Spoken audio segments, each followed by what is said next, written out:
తిరుమల లడ్డూను అపవిత్రం చేసినందుకు ప్రాయశ్చిత్త ఏపీ ఉప ముఖ్యమంత్రి పవన్ దీక్ష చేపడుతున్నారు. ఏడుకొండలవాడ క్షమించు అంటూ నేటి నుంచి 11 రోజుల పాటు దీక్ష నిర్వహించనున్నారు. గుంటూరు జిల్లా నంబూరులోని దశావతార వెంకటేశ్వర స్వామి ఆలయంలో దీక్ష చేపట్టనున్నారు. 11 రోజుల తర్వాత తిరుమల శ్రీవారిని దర్శించుకోనున్నట్టు ప్రకటించారు. అమృతతుల్యంగా పరమ పవిత్రంగా భావించే తిరుమల లడ్డు ప్రసాదం గత పాలకుల వికృత పోకడల ఫలితంగా అపవిత్రమైంది. జంతు అవశేషాలతో మాలిన్యమైంది.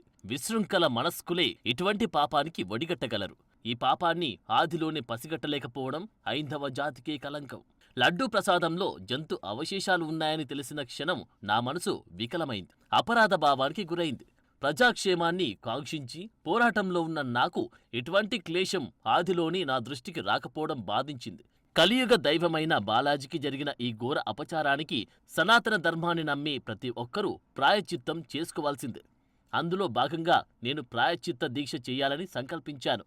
సెప్టెంబర్ 22, 2024 ఆదివారం ఉదయం గుంటూరు జిల్లా నంబూరులోని శ్రీ దశావతార వెంకటేశ్వర స్వామి ఆలయంలో దీక్ష చేపడతాను. దైనందిన విధుల్లో పాల్గొంటూనే దీక్ష కొనసాగిస్తాను. 11 రోజుల పాటు దీక్ష కొనసాగించి అనంతరం తిరుమల శ్రీ వెంకటేశ్వర స్వామివారిని దర్శించుకుంటాను. దేవదేవా, నీ పట్ల గత పాలకులు చేసిన పాపాలను ప్రక్షాళన చేసే శక్తిని ఇవ్వమని వేడుకుంటాను. భగవంతుడిపై విశ్వాసం, పాపభీతి లేనివారే ఇటువంటి ఆకృత్యాలకు ఒడిగడతారు. నా బాధేమిటంటే తిరుమల తిరుపతి దేవస్థానం అనే వ్యవస్థలో భాగమైన బోర్డు సభ్యులు, ఉద్యోగులు సైతం అక్కడి తప్పిదాలను కనిపెట్టలేకపోవడం, కనిపెట్టినా నోరు మెదపకపోవడం.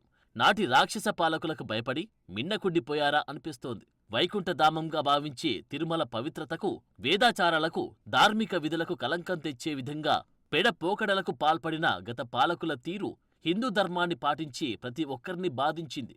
ఇక లడ్డూ ప్రసాదం తయారీలో జంతు అవశేషాలు ఉన్న నెయ్యిని వినియోగించాలనే విషయం తీవ్ర క్షోభకు గురిచేసింది.